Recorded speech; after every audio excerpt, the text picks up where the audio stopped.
Всем привет! Вы на канале Готовим с Оксаной Пашко. Сегодня приготовим десерт сердечки. Это прекрасный вариант блюда, чтобы порадовать вторую половинку на День влюбленных. Готовится несложно и получается очень вкусным. Подписывайтесь на мой канал и узнавайте еще больше вкусных и простых рецептов. Сначала приготовим цветное желе. В миску насыпаем одну пачку вишневого желе и наливаем 300 мл горячей воды. Все перемешиваем до полного растворения желатина. У меня пачка желе весом 90 грамм и рассчитана на 400 мл воды, но я специально уменьшила количество воды, чтобы желе было более плотное. Подготовленный желейный раствор выливаем в большую плоскую емкость.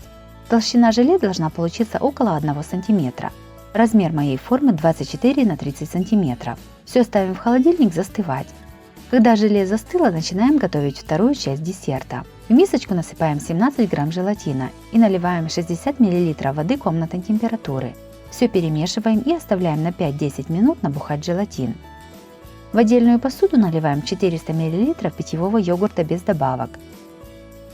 Насыпаем 100 грамм сахара и добавляем ванильный экстракт или 5 грамм ванильного сахара. Все перемешиваем до полного растворения сахара. Желатин уже набух. Разогреваем его в микроволновке импульсами по 10 секунд, примерно 3 раза. После каждого разогревания перемешиваем. Растопленный желатин вливаем в подготовленный йогурт с сахаром, при этом постоянно перемешивая. Перед тем, как готовить десерт, йогурт нужно достать из холодильника, чтобы он согрелся до комнатной температуры. Достаем из холодильника застывшее вишневое желе. Формочкой вырезаем в нем сердечки. Аккуратно шпателем или тонким ножом вынимаем вырезанные сердечки. Берем стаканы для десерта и с внутренней стороны приклеиваем сердечки из желе. Я наклеиваю по 2 сердечка с противоположных сторон, но по желанию можно наклеить и больше. Еще больше разных блюд с сердечками смотрите в моем плейлисте по ссылке на экране или в описании под видео. В стаканы с наклеенными сердечками наливаем подготовленное желе из йогурта.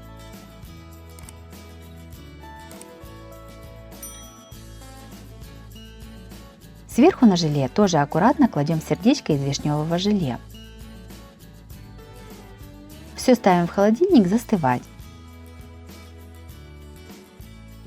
Десерт с сердечками получился очень вкусным и красивым. Готовится несложно и продукты доступные. Вместо йогурта можно использовать кефир или сметану. Обязательно приготовьте такой десерт и приятно удивите и порадуйте своих любимых. Если вам понравился такой десерт, то обязательно ставьте лайк и пишите комментарии. Подписывайтесь на мой канал, чтобы не пропустить новые видео, они выходят каждый день. С вами была Оксана Пашко. Готовьте вкусно, готовьте с удовольствием.